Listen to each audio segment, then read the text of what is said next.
नमस्कार। स्वागत है आप सभी का तुलसी तीर्थ के इस चैनल पर। आज हम कार्तिक मास की कथा का पाठ करेंगे। 7वां अध्याय, तुलसी जी भगवान जी को क्यों अति प्रिय हैं। आइए पाठ का आरंभ करने से पहले मंगलाचरण करते हैं।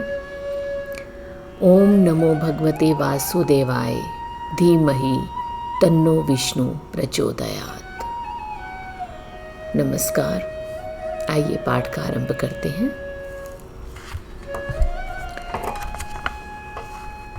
वृंदा ने जब स्वप्न में देखा कि उसका पति प्रेतों के साथ दक्षिण दिशा में जा रहा है, बहुत ज़्यादा चिंतित हुई, परेशान हुई। उसे कहीं विश्राम नहीं मिला। तब वो एक वन से दूसरे वन में पहुंची तो जहां उसने 2 मुख वाले राक्षस देखे। उन्हें देखकर वह सहसा भयभीत हो गई और एकदम वहां से भाग खड़ी हुई।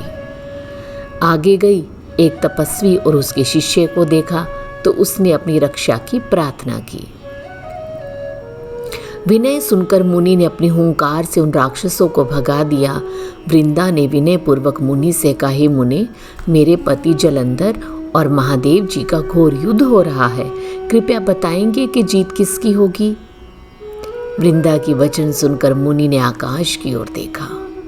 2 बंदरों ने आकर मुनि को प्रणाम किया। मुनि का संकेत पाया और वह वहां से चले गए। थोड़ी देर बाद दोनों बंदर आकाश की ओर से आए जलंधर का सिर और धड़ लाकर पटक दिया। वृंदा अपने पति के मृत शरीर को देखकर दुखी हुई और विलाप करती हुई मूर्छित होकर गिर पड़ी। ऋषि ने कमंडल से वृंदा पर जल छिड़का तो उसमें कुछ चेतनता आई और पुनः विलाप करती हुई कहने लगी, हे मुनि, जिसने देव, गंधर्व, विष्णु सहित 3 लोकों पर विजय प्राप्त की थी, वह शिव के हाथों से कैसे मारा गया। आप समर्थ्यवान हैं, आप मेरे पति को जीवित कीजिए। मुनि कहने लगे, भद्रे, शिव के हाथ से मारे हुए को जीवित करना असंभव है। फिर भी हम तुम पर कृपा करके इसे जीवित किए देते हैं। मुनि अंतर्ध्यान हो गए और जलंधर जीवित हो वृंदा के साथ रहने लगा। वृंदा भी अपने पति के रूप में विष्णु के साथ उस वन में रमण करने लगी। एक दिन पति के वेश में जब विष्णु को देखा तो बोली कि तुमने मेरा पति धर्म भंग किया है, इसलिए मैं तुम्हें श्राप देती हूँ। निश्चय ही वह कपट मुनि तुम ही थे। तुमने माया से जो 2 राक्षस बनाए थे, कालांतर में वो दोनों तुम्हारी स्त्री का अपहरण करेंगे और जो तुम्हारा शिष्य था वही बंदर रूप धरकर तुम्हारी सहायता करेगा। फिर कहा कि तुम इसी समय शिला हो जाओ। नारद जी बोले, राजा पृथु, भगवान विष्णु ने देवताओं और अपने भक्तों की मनोरथ सिद्धि के लिए यद्यपि पतिव्रता वृंदा का शील भंग किया था, तथापि मन ही मन वो अत्यंत दुखी हुए। बोले, वृंदे, तुम्हारे श्राप को ग्रहण करते हुए मैं अवश्य शिला रूप हो जाऊंगा, परंतु तुम भी वृक्ष रूप होकर मुझे ही प्राप्त होगी। उसी समय वृंदा अपने पति के चरणों का ध्यान करके भगवान विष्णु के बहुत मना करने पर भी अग्नि में प्रवेश कर गई और विष्णु वृंदा का स्मरण करके उसकी चिता भस्म में लौटने लगे। नारद कहते हैं, राजा पृथु, उधर युद्ध क्षेत्र में जलंधर दैत्य ने शिव को अति बलवान समझकर राक्षसी माया द्वारा एक पार्वती बनाई और उन्हें मारने लगे। इस माया को देखकर शिवजी नीचे की ओर मुख कर बैठ गए। जब वहां पर भगवान विष्णु तत्काल जब आए तो राक्षसी माया का शिवजी को बोध कराया तो उन्होंने फिर से दैत्यों पर बाण बरसाने आरंभ कर दिए। शिव ने श्राप दिया कि तुम युद्ध क्षेत्र से भागे हो, इसलिए तुम पार्वती के हाथों से ही मारे जाओगे। ज्यों ही वृंदा का पति धर्म जैसे ही भंग हुआ, जलंधर का बल भी समाप्त हो गया। भगवान विष्णु ने सुदर्शन चक्र आदि सभी शक्तियां शिवजी को दे दी और शिवजी ने विष्णु तेज के साथ अपना ऋषियों के तप पतिव्रता स्त्रियों का तेज मिलाकर जलंधर दैत्य पर छोड़ दिया। जलंधर का सिर कटकर भूमि पर गिर पड़ा।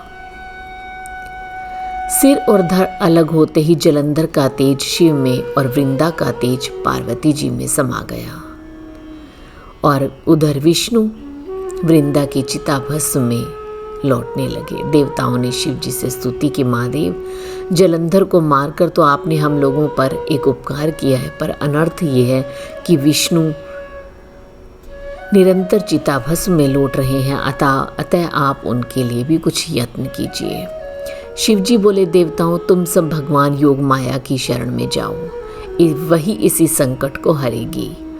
योग माया की शरण में जाकर स्तुति करते हुए समस्त देवता बोले, हे देवी आप संपूर्ण जगत की उत्पत्ति हैं, पालन करने वाली, नाश करने वाली हैं। सतोगुण तमोगुण रजोगुण आपसे ही उत्पन्न हुए हैं।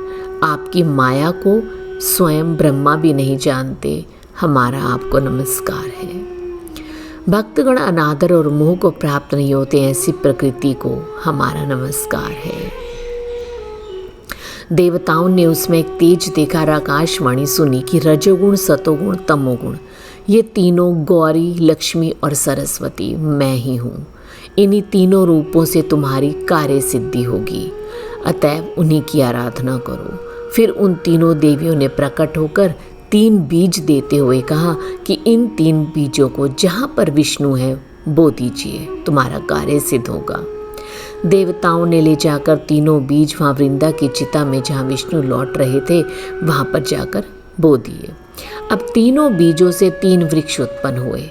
रजोगुण सरस्वती से आंवला, तमोगुण गौरी से तुलसी और सतोगुण लक्ष्मी से मालती हुई।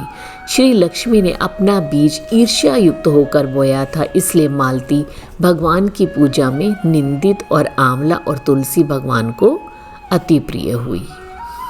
इस प्रकार वृंदा ने वृक्ष रूप होकर भगवान शालिग्राम से संयोग किया। इसी कारण कार्तिक के उद्यापन में भगवान की पूजा तुलसी के मूल में होती है। नारद जी कहते हैं, राजा पृथु, जिस घर में तुलसी का वृक्ष होता है उसमें यमदूत कभी नहीं आते। नर्मदा और गंगा जल, तुलसी का पूजन, ये तीनों कार्य समान ही हैं। मनुष्य चाहे कितना भी पापी हो, क्योंकि प्राण मंजरी सहित निकलते हैं तो वह पाप मुक्त होकर सीधा वैकुंठ को ही प्राप्त होता है।